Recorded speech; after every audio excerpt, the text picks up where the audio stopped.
What's up, guys? No one's really done a tutorial on how to paint on KBS, so I'm just going to voice over this video of me doing it right here on my Whopper Plopper.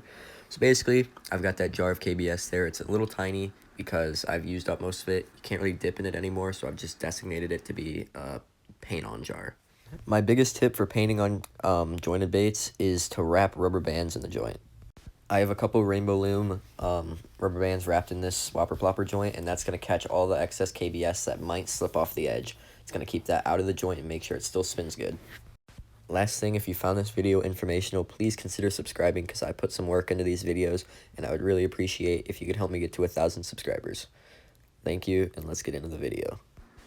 So what you want to do is take a paintbrush that you're okay to discard after you use it because it's going to harden up at the end, and just dip the tip of it in, and then just really carefully brush it on. Now my hand's going to be in the way a little bit, so I'm going to speed it up to when it's not.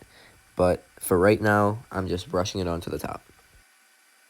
Okay, right about now you can see I turn it around and you can see where I'm actually brushing it on.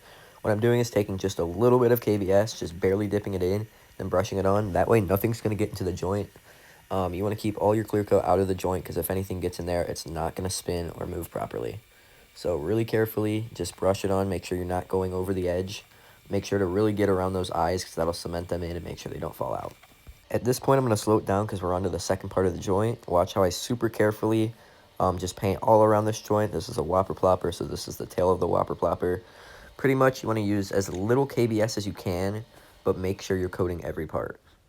Now the thing with Whopper Ploppers is they have a little clear part on the tail that you don't paint on. I still clear coat on this part. You can see right here. I paint all the way through and it'll self-level itself. Basically what that means is that there's not going to be any brush marks at the end.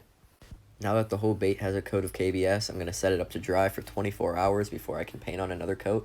But this is a topwater lure, and I typically only do one coat for those. And yeah, that's going to be it for today's video. Really short, but I hope you guys took some advice from it and could actually use this information. Let me know in the comments if it helped, and I'll see you guys in the next episode of JT Casting.